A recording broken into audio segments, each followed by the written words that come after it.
A few weeks ago I recorded a video in which Swedenborg spoke of the spiritual man. One of the challenges we come across when reading Swedenborg is his use of the same term changing according to the context, and this word spiritual is one of them. Before looking at that particularly, I just want to acknowledge his use of the term man. These days, in translating anything, we're very aware of the connotation of the word man as meaning male or masculine, but of course it has another meaning, a much broader meaning of humanity or person. That is, one that is not gendered. And I'll just acknowledge that the translation I used in that other video is an older one from a time when we weren't quite so cognizant of those sorts of issues. But on to the word spiritual. When Swedenborg uses the word spiritual, it's certainly not correlated to the word religion in the way that we typically think of it. Rather, it's a quality of life or a level of existence which is distinct from the natural. So, for example, we have the term Zeitgeist, which means the spirit of the times. And this is something that pervades society without being a material quality of it. Now, we distinguish between the body and the mind in the same way. So we speak of the physical and the mental and the spiritual all as distinct levels of existence. We might also compare kinds of laws as being civil, moral and spiritual. So Swedenborg uses this word in a number of different ways, and it's worth paying attention to the context and especially the words that he uses in contrast with it. So the first way he uses this word spiritual is exactly the same way as we've just used it ourselves. For example, everyone has an internal and an external. The internal person is one and the same as the spiritual person, and the external person one and the same as the natural person. The spiritual person depends for understanding and wisdom on things that belong to the light of heaven, whereas the natural depends for its understanding and wisdom on things that belong to the light of the world.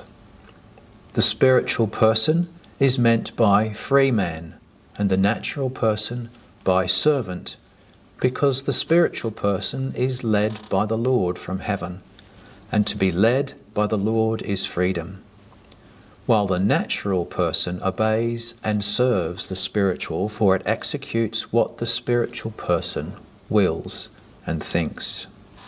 A second way in which he uses the word spiritual is in contrast to the word celestial.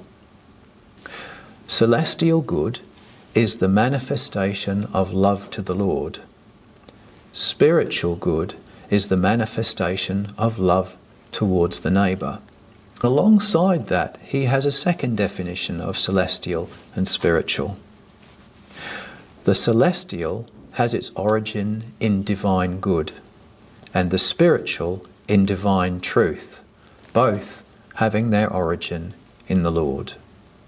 And when he speaks in correspondential terms, he says, "Inhabitants of the Lord's celestial kingdom all belong to the province of the heart, and those of his spiritual kingdom all belong to the province of the lungs."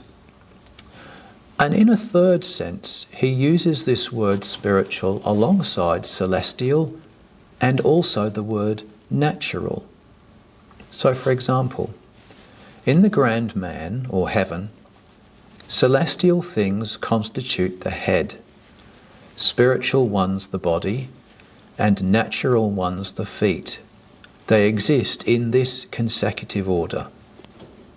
In addition, celestial things, which are the highest, are ringed about by spiritual ones, which are in the middle, and spiritual things are ringed about by natural, which are lowest ones. So, as I said, he has these three distinct ways of using this word spiritual, and it's worth paying attention to the context in which he uses it to get a sense of what he actually means. But one thing that I think is very important to notice is that when Swedenborg speaks of a spiritual person and a natural person, he's not distinguishing between two kinds of people. Rather, he means distinct levels of being within the same person.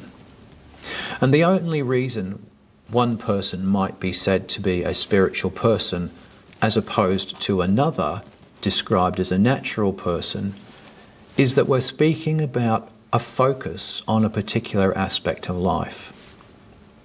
So someone who he describes as a natural person is one who is focused on the natural level of life and sets aside or ignores what is spiritual.